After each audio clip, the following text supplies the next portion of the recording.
E aí, pessoal, tudo bem? Eu sou o Atos, vou falar com vocês mais um pouco sobre contrato de trabalho por prazo determinado. Mais algumas regrinhas sobre esse contrato que, como eu disse a vocês já, é uma exceção dentro dessa regra. Em regra, todos os contratos de trabalho devem ser celebrados por prazo indeterminado, sem momento para acabar. Algumas regrinhas, olha. Contratos sucessivos ou nova contratação será indeterminado todo o contrato que suceder a um contrato por prazo determinado dentro do prazo de 6 meses. Tá? Cuidado com isso porque, olha, se eu contrato um cara por prazo determinado, em janeiro, por exemplo, depois, se eu quiser contratar ele de novo por mais um prazo determinado, ali em maio, por exemplo, esse contrato de trabalho aí não será válido. Ele será considerado por prazo indeterminado. Para evitar fraudes aí, ficar vários contratos por prazos determinados. Cuidado com as exceções. Tá? Execução de serviços especializados, então se for ali uma montagem de uma máquina, por exemplo, um show ali, às vezes um show de uma cantora famosa, a gente poderia até aceitar, ou uma realização de um certo acontecimento, tá? E aí seriam as férias ali, férias de julho, por exemplo, seria permitido. O que mais? Olha, existe uma cláusula assecuratória do direito recíproco de rescisão, tá? Já vou falar sobre isso, gente. Mas se esse contrato de trabalho ele é encerrado antes desse tempo, desse prazo determinado, as partes têm que pagar multa uma para as outras. Tá? E aí, nesse contrato, se poderia colocar uma cláusula para não se fazer esse pagamento de multa. Tudo bem. Que mais? Olha, o tempo de afastamento é computado normalmente, exceto se houver acordo entre as partes.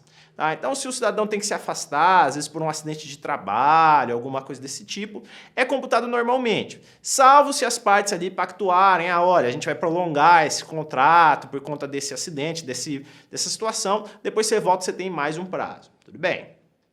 Importante, tá? A empregada gestante tem direito à estabilidade provisória, mesmo na hipótese de admissão mediante contrato por prazo determinado. Cuidado com isso. Essa súmula 244 foi alterada recentemente, tá? Antes, essa empregada gestante não tinha essa estabilidade num contrato por prazo determinado. Agora ela tem. Então eu contrato uma mulher para prestar um serviço, por exemplo, por um prazo de 2 meses. Tudo bem.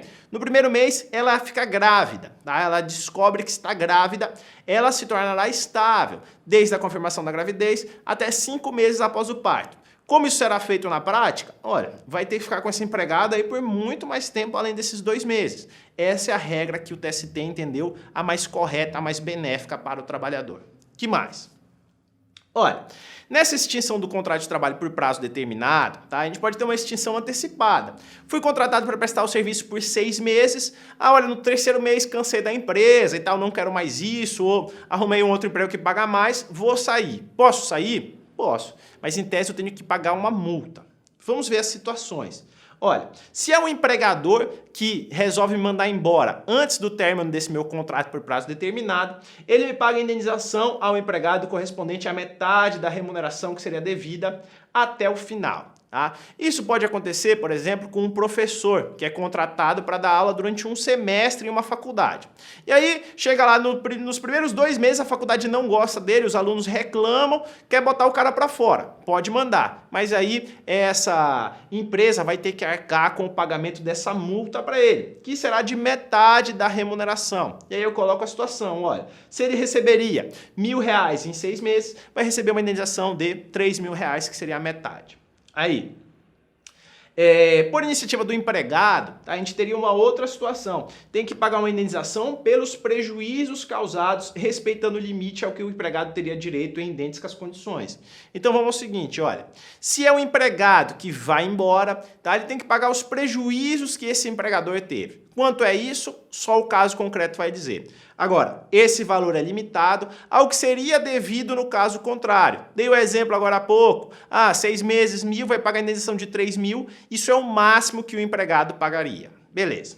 E aí, olha, a cláusula assecuratória a gente já falou, posso colocar no próprio contrato ali uma cláusula para não ter esse pagamento, então os dois poderiam desistir sem pagar a multa.